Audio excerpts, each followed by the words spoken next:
Welcome back to Revenge Blaze, the channel where we share powerful stories of quiet strength, hidden truths, and the moment the tables finally turn. Thank you so much for joining us today. If you're new here, hit that subscribe button and turn on notifications so you never miss an update. We've got some incredible tales coming up that I know you'll love. Don't go anywhere because the next one is going to be especially gripping. And now, without further delay, here is today's story. Mom threw Grandma's trash passbook away, but the bank teller's reaction changed everything. Trash belongs with trash. My mother's voice sliced through the laughter and clinking glasses like a knife. She held up the old yellowed passbook my grandmother had just slipped into my hand under the table, dangling it between two fingers as if it were diseased. Then, without hesitation, she dropped it straight into the silver ice bucket filled with melting cubes and leftover champagne from the toast. The book landed with a soft plop, pages soaking instantly, ink beginning to bleed. The room exploded, relatives, friends, neighbors, all laughing as though it were the punchline of the evening. Phones flashed. Someone even clapped. I didn't scream. I didn't cry. I simply plunged my hand into the freezing slush, ruined the sleeve of my dress, retrieved the dripping passbook, clutched it to my chest, turned, and walked straight out of the Garden District mansion without looking back at anyone. That was the moment everything changed. I'm Andrea, 31 years old, and for most of my life, I've been the quiet one in the family, the one who cleans up messes, keeps secrets, and never makes a scene. That night was supposed to celebrate my grandmother Eleanor's 85th birthday. Instead, it became the night my mother chose to humiliate me in front of everyone we knew. But she had no idea what was inside those ruined pages. She had no idea that what she called trash was actually the key to something she could never imagine. 3 days later, I walked into the downtown New Orleans branch of First National Bank, the passbook sealed in a plastic bag still damp and stained. I slid it across the counter to the young teller and said quietly, "I need to check the balance on this account." It was a gift from my grandmother. She picked it up, carefully typed the number, then froze. Her eyes widened. She looked at the screen, then at me, then back at the screen. Color drained from her face. "Ma'am," she whispered, voice trembling. "Please, do not leave. Stay right here." Before I could respond, she was already signaling the branch manager and a sharply dressed regional director. They didn't glance at my simple coat or tired eyes. They looked at the passbook like it was a long-lost winning ticket finally claimed. They ushered me into a private room at the back, thick doors, no windows. And that's when I began to understand just how badly my mother had miscalculated. Before I tell you exactly what those wet pages revealed and how I turned my mother's cruelty into the instrument of her own downfall, let me ask you something.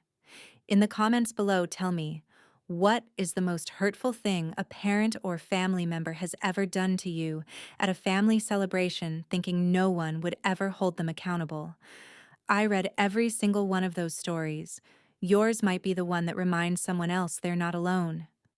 Stay with me, because what happened next changed everything. The next morning, I drove straight to the First National Bank branch in the heart of downtown New Orleans, the plastic bag with the damp passbook sitting on the passenger seat like a ticking secret. I walked up to the counter, handed it over to the teller, a young woman with a name tag that read Kayla, and said simply, "I'd like to check the balance on this account." It was a gift from my grandmother. Kayla opened the bag gingerly as if the thing might bite. She typed the account number, stared at the screen for a long second, then her mouth fell open just a little. She blinked twice, leaned in closer, and suddenly her face went pale, like she'd seen a ghost in designer clothes. "Ma'am," she whispered, barely audible over the hum of the lobby. "Please, do not leave.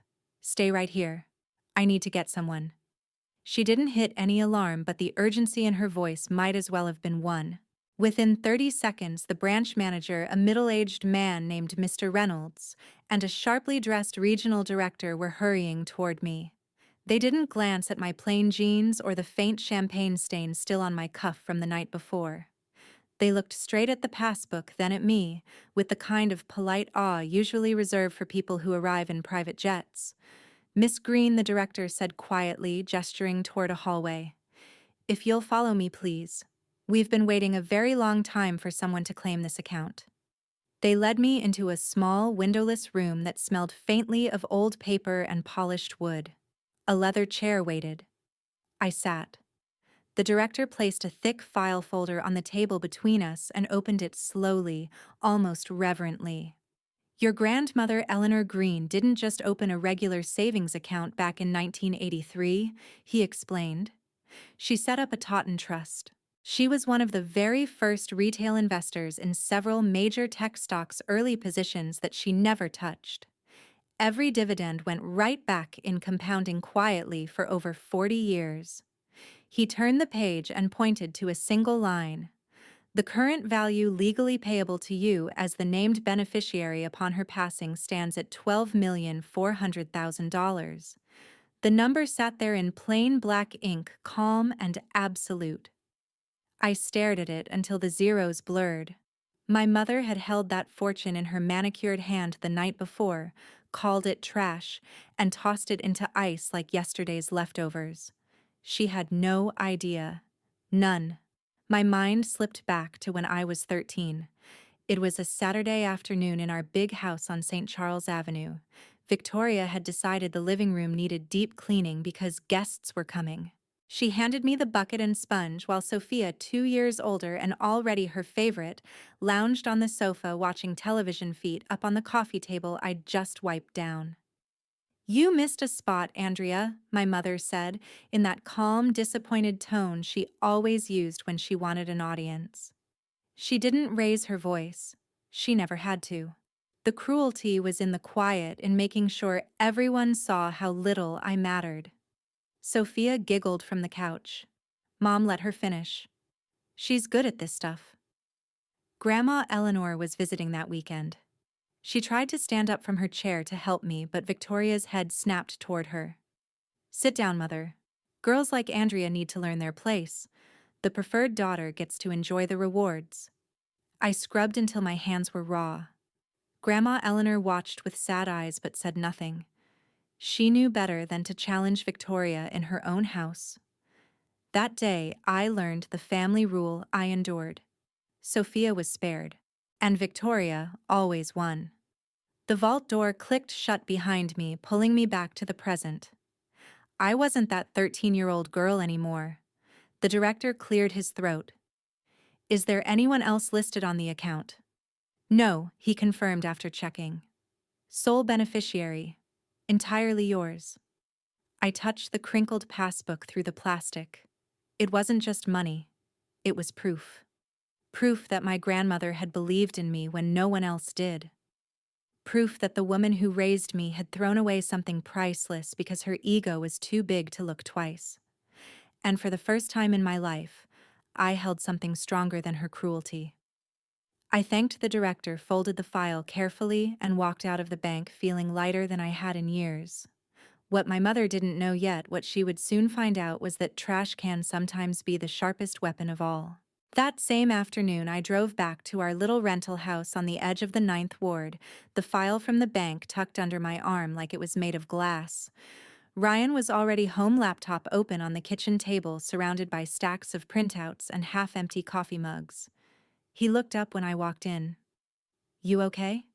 You've got that look like you just found out the lottery ticket you threw away last week was actually a winner." I set the folder down without a word and slid it toward him. Read the top page. Ryan flipped it open, scanned the numbers, then let out a low whistle that turned into a surprised laugh. "Andrea, this isn't a trust fund. This is a small country's GDP." He pulled up his forensic accounting software while I made fresh coffee, strong and black, the way we both liked it when things were about to get serious. Ryan's fingers flew across the keys as he cross-referenced the trust details with public records, old SEC filings, and a few private databases he had access to through work. After about 20 minutes, he leaned back, rubbing his temples. Your mother's empire isn't an empire. It's a house of cards built on shell companies and borrowed time. He turned the screen so I could see.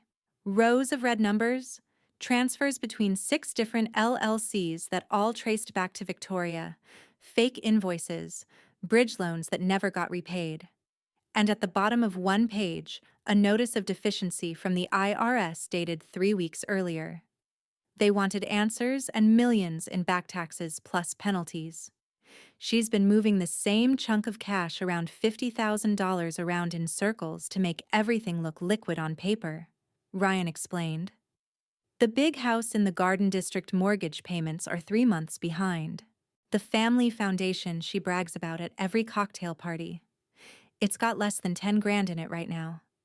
She's not rich. She's drowning. I stared at the screen feeling a strange mix of anger and pity.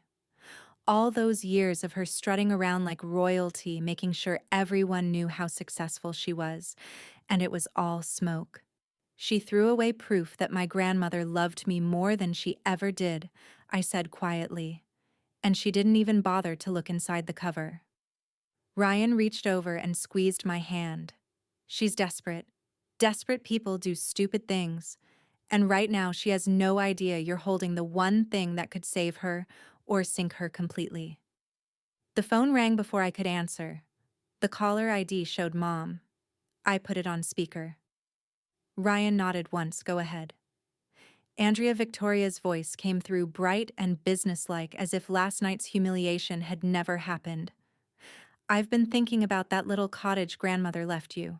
The one out by the river in Chalmette. I kept my tone neutral.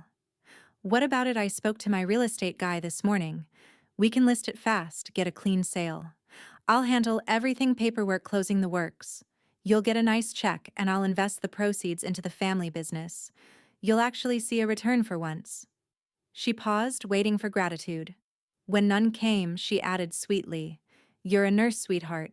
You don't have time to deal with property taxes, termite inspections, flood insurance. Let me save you the headache. The cottage was worth maybe $350,000 on a good day. Pocket change to the woman she pretended to be. But to someone staring down an IRS audit and foreclosure notices, it was oxygen. I'm not selling, I said. Silence on the line. Then the mask slipped just a fraction. You listen to me, she hissed, voice dropping low.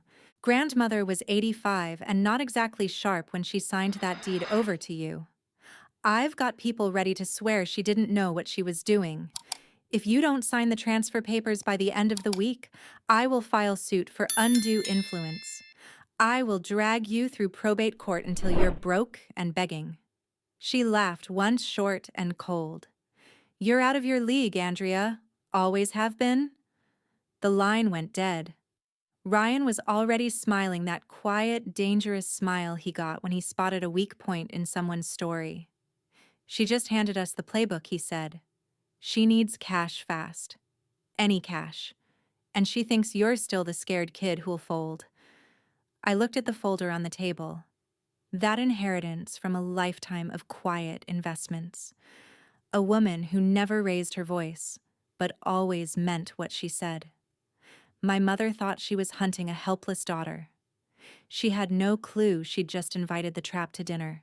A few days later, the phone rang again while I was folding laundry in the living room. The screen lit up with Mom. I took a slow breath, let it ring twice for effect, then answered and put it on speaker so Ryan could listen from the couch. Andrea Victoria started, her voice smoother now, almost motherly. I hope you've had time to think about what I said. The cottage papers are ready. My attorney can email them over tonight. I let silence hang for a beat, then answered in the smallest voice I could manage, the one I used to use when I was 12 and afraid of disappointing her. I've been thinking about it, Mom. But I'm scared. She paused, probably sensing the shift. Scared of what, honey? I made my voice tremble just enough.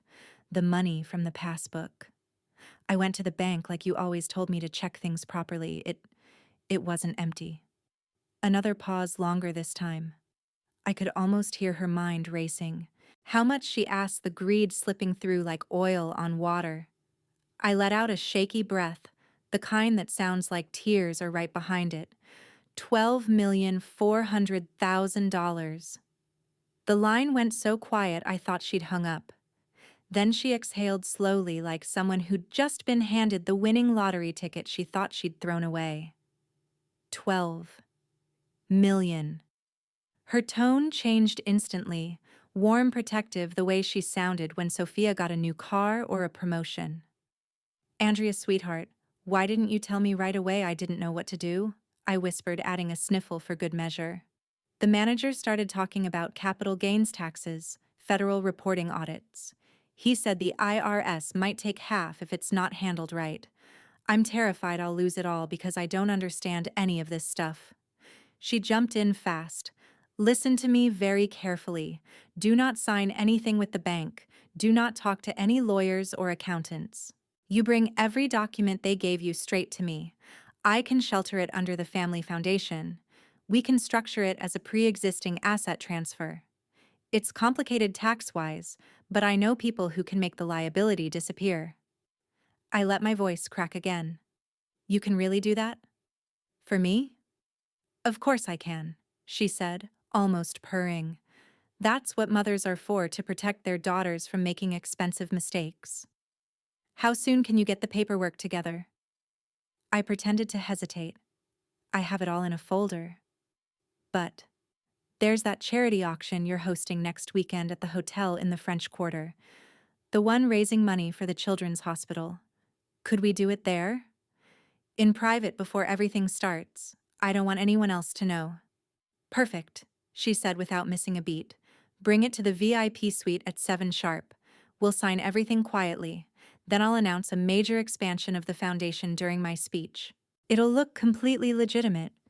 No one will question a thing. I added one last touch, a soft, grateful sob. Thank you, Mom. I don't know what I'd do without you. That's my girl, she replied. We'll fix this together. Just like always. The call ended. I looked at Ryan. The scared expression vanished from my face the second the line went dead. He was grinning like a kid who'd just rigged the perfect prank. She took the bait whole, he said. Hook, line, and sinker. She's so convinced you're helpless she didn't even ask to see proof. We spent the next hour at the kitchen table going over the fake documents we'd prepared. They looked identical to standard transfer forms, same font, same bank headers, same legal boilerplate. But buried in the fine print was the real payload, an affidavit of sole liability. Once signed, it would retroactively tie her name and her signature to 2 decades of unreported shell company transactions, hidden offshore transfers, and every questionable deduction the IRS had flagged. She thought she was reeling in a naive daughter with a windfall. She was actually signing her own confession. Ryan leaned back and rubbed his hands together. Next weekend, she stands up in front of 500 donors, politicians, and local reporters and proudly claims that fortune as her genius investment move. The moment she does, the trap snaps shut. I folded the folder closed.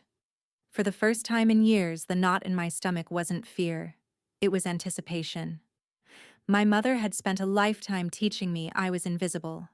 Now she was about to learn just how dangerous the quiet ones can be. The following week passed in a blur of quiet preparation.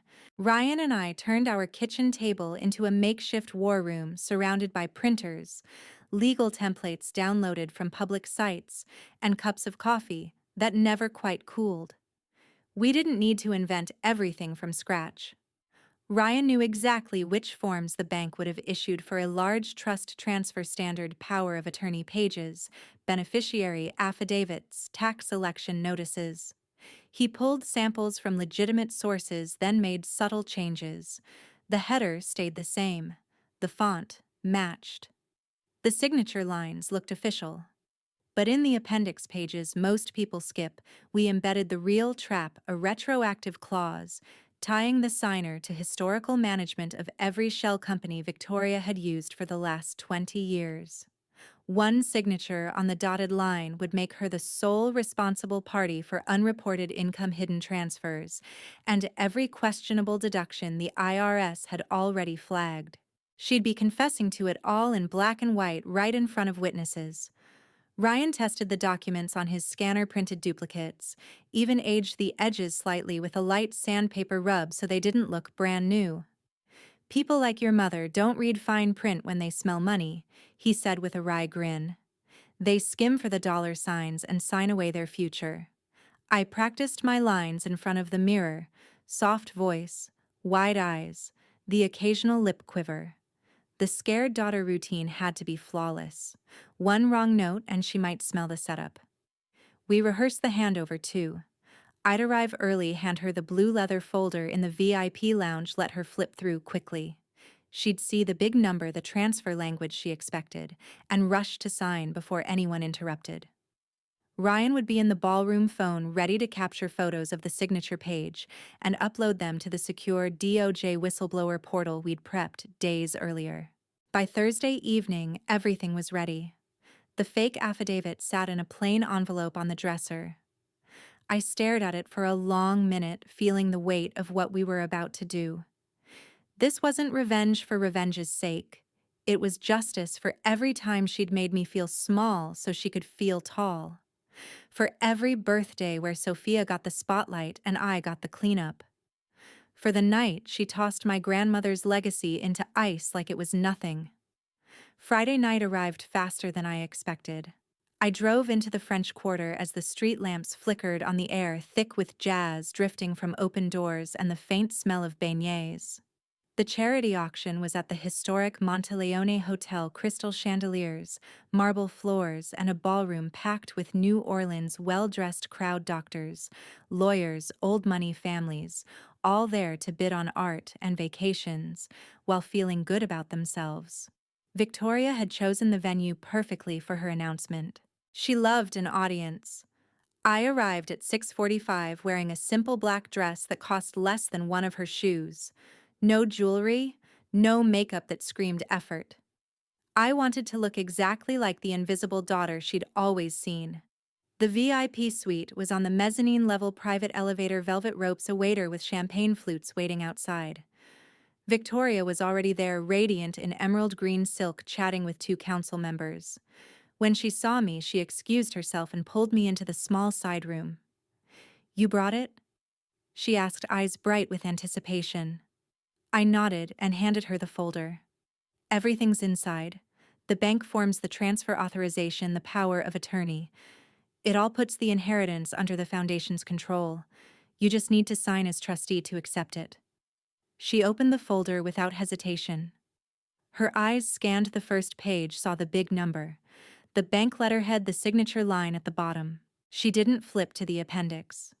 She didn't question the retroactive dates or the liability language hidden in Clause 7B. Greed makes people blind. Arrogance makes them stay that way. She pulled a gold pen from her clutch. "You did the right thing coming to me, Andrea. I'm proud of you for once." The pen scratched across the page 3 quick signatures. She closed the folder and handed it back like it was already forgotten.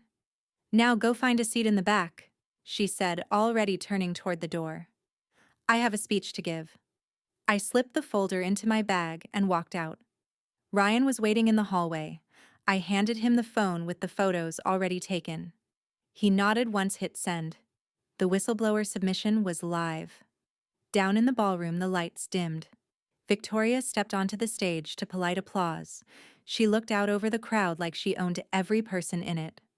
I found a spot near the side exit, heart steady for the first time in years. She had no idea the spotlight was about to become a spotlight of a very different kind. The ballroom lights dimmed as the auctioneer wrapped up the last bid on a vintage jazz poster. Polite applause rippled through the crowd.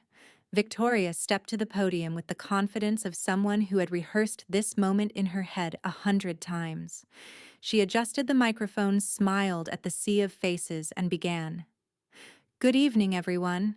Tonight isn't just about raising funds for our children's hospital, it's about legacy, about building something that lasts. And I'm thrilled to announce that the Green Family Foundation is taking a historic step forward. She paused for effect, letting the anticipation build. Phones were already out recording for social media. Reporters in the front row leaned forward. Thanks to a generous pre-existing asset contribution from family holdings, we are injecting $12,400,000 into the foundation. This will fund new pediatric programs, expanded outreach, and scholarships for years to come. This is what real impact looks like. The room erupted in applause, warm, admiring the kind reserved for people who seem to have it all figured out. Victoria raised a hand, modestly soaking it in. She looked radiant, untouchable. Behind her, the massive LED screen that had been displaying the foundation logo flickered once, then again. The applause faltered as the image dissolved. In its place appeared a stark red seal, United States Department of Justice. Below it, bold white letters, Federal Asset Seizure in Progress Case Number 24-5678, Subject Victoria Green, Sole Trustee Liability, Affidavit Accepted. A second later, another line appeared, IRS Criminal Investigation Division, Tax Evasion and Fraudulent Reporting. The room went dead silent. Forks clinked against plates. Someone gasped. A few people pulled out phones again, but this time to zoom in. Victoria turned slowly toward the screen, smile frozen. Her eyes darted from the words to the crowd, then back. Confusion hit first, then the slow dawn of panic. What? What is this? She said into the microphone, voice cracking on the last word. The double doors at the back of the ballroom burst open. 6 agents in dark windbreakers with yellow IRSCID lettering moved down the center aisle in formation. No running, no shouting, just steady professional steps. The lead agent, a woman in her 40s with a clipboard, walked straight to the stage. Victoria Green, she announced clearly, voice carrying over the stunned silence. You are under federal investigation for multiple counts of tax evasion, wire fraud, and filing false returns. Step away from the podium. Victoria gripped the edges of the lectern. This is a mistake. I have no idea. The agent held up a copy of the affidavit, the same one she had signed less than 30 minutes earlier. You sign this document tonight, accepting sole liability for the management of assets listed in the appendix. Those assets include 20 years of unreported offshore accounts and shell company transactions. The signature matches the one we just received via secure upload. Victoria's face drained of color. She looked out into the crowd, searching for allies for escape, and her eyes landed on me near the side exit. For a split second, recognition flashed, then betrayal, then raw fear. You, she started, but the agent was already motioning her forward. 2 agents flanked her. One gently but firmly took her arm. Handcuffs clicked, quiet, metallic, final. The applause from moments ago felt like a lifetime away. Cameras flashed wildly now. Phones recorded every second. Victoria tried to pull away once, then stopped when she realized there was nowhere to go. The agents escorted her down the steps through the parted crowd toward the doors. As they passed my row, she locked eyes with me again. No words, just a look that said everything she'd never said out loud. How dare you? How could you? I met her gaze without flinching. No smile, no triumph, just calm. The doors closed behind them. The ballroom remained hushed for another long moment, then exploded into murmurs and questions. Someone in the back started clapping, slow, sarcastic, then a few more joined until it became awkward, scattered applause for the end of an era. Ryan appeared at my side phone, still in hand. Upload confirmed. DOJ acknowledged receipt 2 minutes ago. It's done. I nodded. The knot in my chest, the one that had been there since childhood, loosened just a fraction. Not gone, but smaller. Victoria had built her world on the belief that power meant never being questioned, that cruelty was strength, that the quiet ones stayed quiet forever. Tonight she learned the opposite. and the whole city had watched it happen. The VIP suite door slammed shut behind the last of the departing guests. The lock clicked. Sophia burst in from the side corridor, face flushed, red eyes wild. She had clearly run from the ballroom floor the moment the agent started moving. Her heels clacked hard against the marble as she charged straight toward me.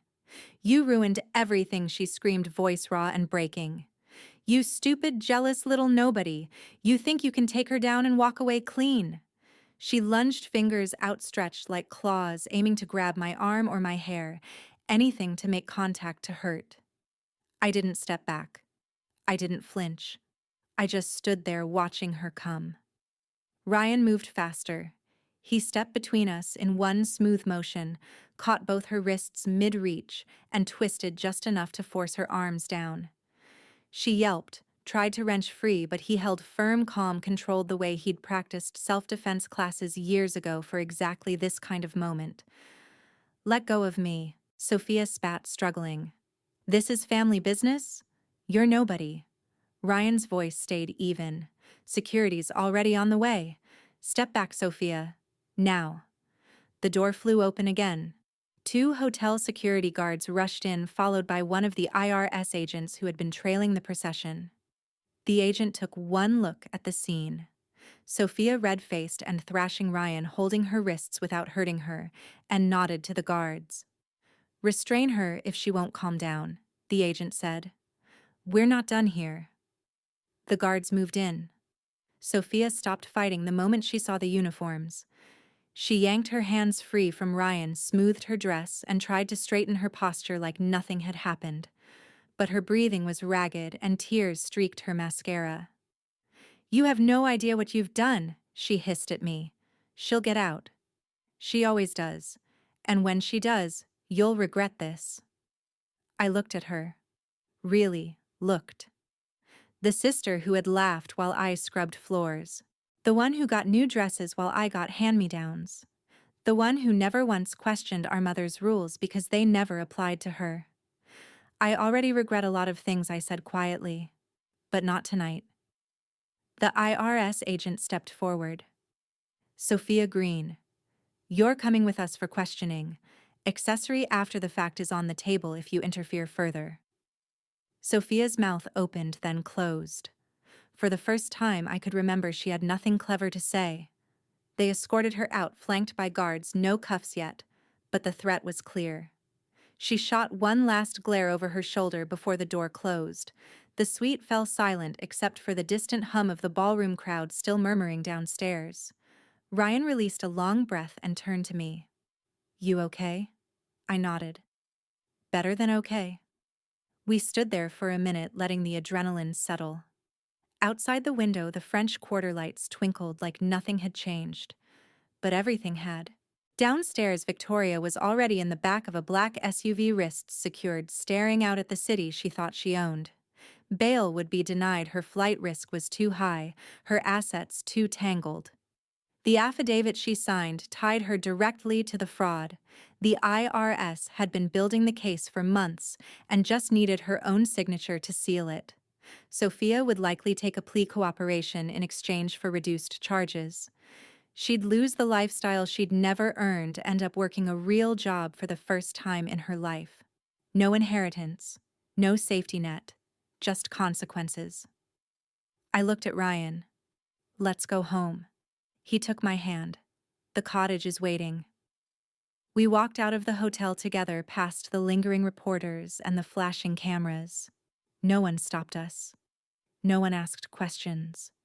We were just 2 ordinary people leaving an extraordinary night. The drive back was quiet. No radio. No talk. Just the soft sound of tires on the road and the knowledge that something broken had finally been set right. Not with anger, not with shouting, but with the simple truth that actions have weight. Victoria had taught me cruelty was power. Sophia had taught me silence was weakness. They were both wrong. And tonight, they paid the price for believing it. 3 weeks later, the morning sun filtered through the live oak branches outside the cottage in Chalmette. The river murmured steadily against the bank, a soft, constant sound that never hurried. I sat on the rebuilt porch with a mug of chicory coffee watching a heron stalk the shallows. The roof no longer leaked. The ivy had been cleared from the walls. The place finally felt like mine. Inside on the kitchen table lay the affidavit folded creased no longer needed. I carried it out to the small fire pit Ryan had dug in the backyard the weekend before. A single match struck, and the paper caught quickly. Flames licked the edges, turning black ink to ash. I watched until nothing remained but gray flakes that the breeze scattered across the grass. Victoria remained in federal custody. Bail had been denied twice. The judge cited her history of moving assets offshore and the risk she'd vanish before trial. Her properties were under seizure: the Garden District house, the vacation condo in Destin, even the foundation accounts she'd paraded at every gala. The IRS had frozen everything pending full restitution. She faced years, possibly a decade, if the plea negotiations failed. For the first time in her life, she couldn't buy her way out. Sophia had taken the plea deal within days. Accessory charges dropped in exchange for full cooperation: bank records, emails, names of the accountants who helped cook the books. She avoided prison but lost everything else. The sports car was repossessed. The apartment lease canceled. She moved into a one-bedroom rental near the airport and started working part-time at a coffee shop. Real hours, real paychecks, no safety net. Last I heard, she was learning how to budget for groceries. The irony wasn't lost on me. Ryan stepped out onto the porch with his own mug and sat beside me. We didn't speak for a while, just listened to the river and the distant call of gulls. "You kept the trust intact," he said eventually. "It's still growing. The dividends keep rolling in." I nodded. "I'm not touching the principal. Grandma Eleanor didn't build it for extravagance. She built it for security. That's what it will be: security, not a lifestyle." He smiled. "You're still going to work shifts at the hospital?" "Every week," I answered. "Some things don't change. I like knowing I earned my place in the world, not inherited it." That inheritance wasn't power anymore. It was protection from the next storm, from the next emergency, from ever having to rely on people who only valued me when I was useful. Family isn't the blood that runs through your veins. It's the people who stand beside you when the vault finally opens and the truth spills out. Victoria and Sophia chose their side long ago. They chose control appearances, the illusion of superiority. I chose truth, steady strength, and the people who never made me feel small. Looking back now, this story isn't really about revenge. It's about what happens when someone finally stops accepting the role they've been handed. It's about realizing that being reserved doesn't mean being weak. It means you're listening, learning, and waiting for the moment when silence becomes the loudest statement of all. If you've ever felt invisible in your own family, ever wondered why your kindness was mistaken for weakness, or why your voice was drowned out by louder ones, know this: your worth isn't defined by how much noise you make.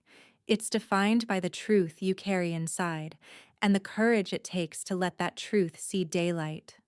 Sometimes, the greatest justice isn't loud or dramatic.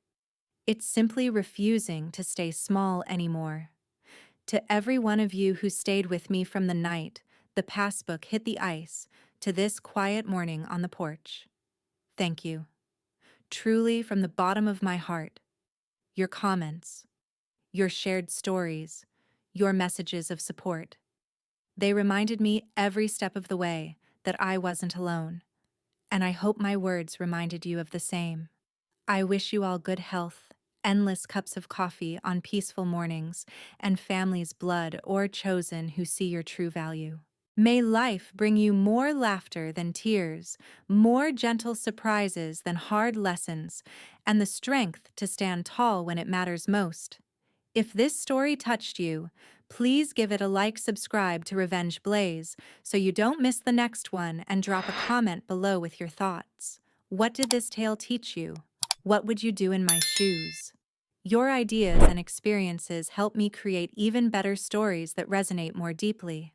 And if you know someone who needs to hear this, Someone who's been made to feel small or who's carrying a heavy family secret, please share this video with them. Let's spread these stories far and wide so more people can find the courage to rewrite their own endings. Thank you again for being here. Until the next tale, stay kind to yourself, stay strong in your quiet moments, and never stop believing that second chances are real, even when they arrive in the most unexpected ways. See you soon.